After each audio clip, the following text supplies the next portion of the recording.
কি এখানে কি কি আছে? এটা 5 ফোড়ন দিলাম। 5 ফোড়ন আচারের জন্য প্রথমে আগে ভেজে নেব।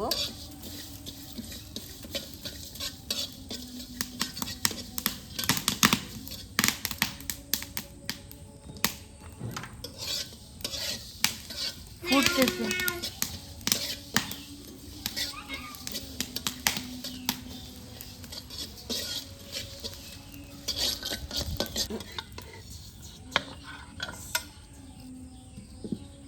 পাঁচফোড়নটা ভেজে রেখে দিলাম। সরিষার তেল,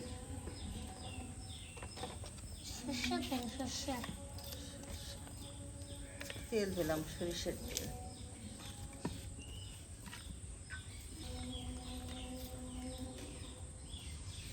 এগুলো কি? রসুন? তেল গরম হলে রসুন দিব। তেল গরম হতে রসুন দিয়ে দিলাম।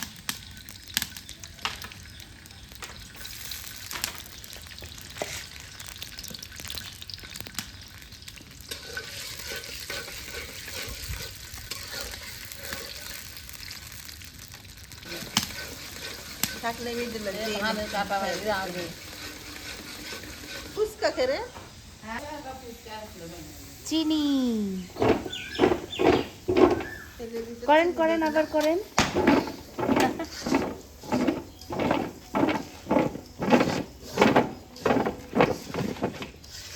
এই যে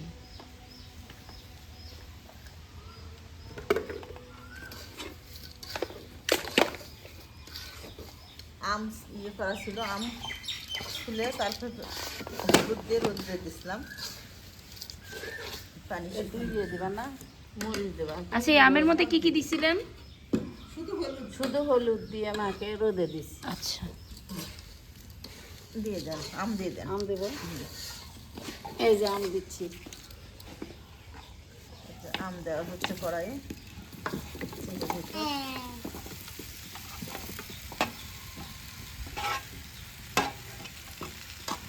বেশি হয়ে গেল নাকি? না ওই আউড়ে দেবি মা, কমে যাবে, কমে এত মাক কষ্ট।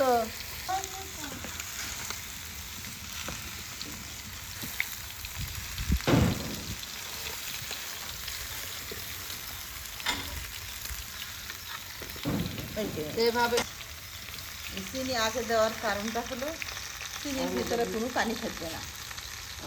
সব পানি আগে থেকেই মনে করেন চিনির যে পানিটা বেরোবে সবগুলো পানি শুকে যাবে। এই অনেকক্ষণ হলে ভাজা হবে যে।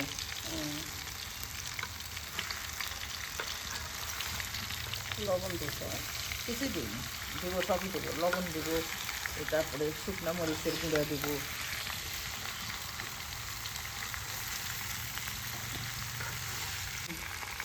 এটা মরিচের গুঁড়া, শুকনো মরিচের গুঁড়ো দিয়ে দেন, দিয়ে দেন। ঝাল আছে অনেক, ঝালটা বেশি বেশি ঝাল করবেন না তো। থাক, এখন লবণ দিয়ে দেন। হলুদ তো দেওয়া আছে,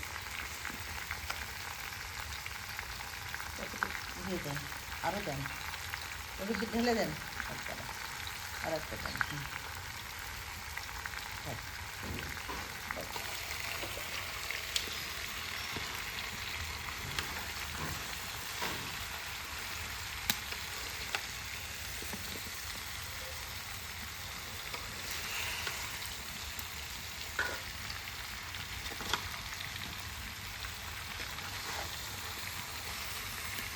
গুঁড়ো করতেছি আচারে দেওয়ার পাঁচ ফোড়নের গুঁড়া।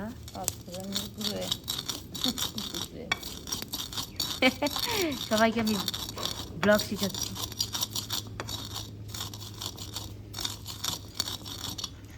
আদা ভাঙটাই করবেন, পুরো একেবারে ভাঙটা পুরো করা লাগবে।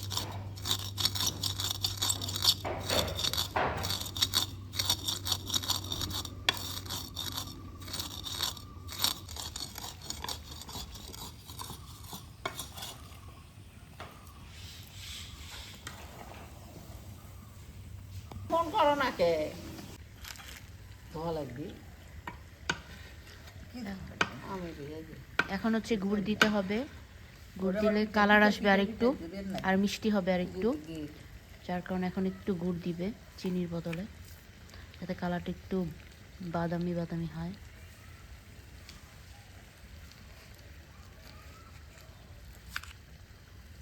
বেশি মিষ্টি লাগবে না। আর একটু দেন।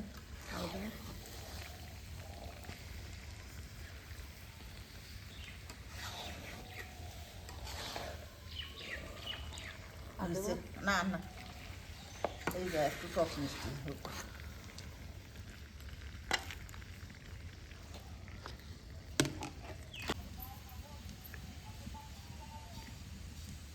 পাঁচ ফোড়ন, পাঁচ ফোড়নের গুঁড়ো দেওয়া হচ্ছে এবার। গুঁড়ো দেওয়া হচ্ছে এবার।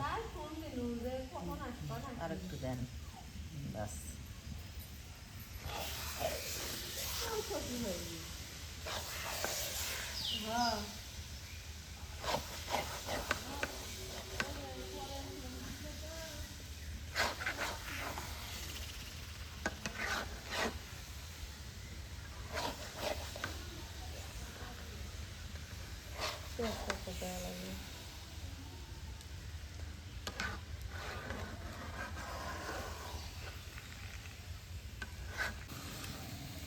এই তো আমাদের আচার বানানো কমপ্লিট। কালার সব সুন্দর চলে আসছে, মশলা তারপরে পাঁচ ফোড়ন সব কিছু দেওয়া ডান, শেষ।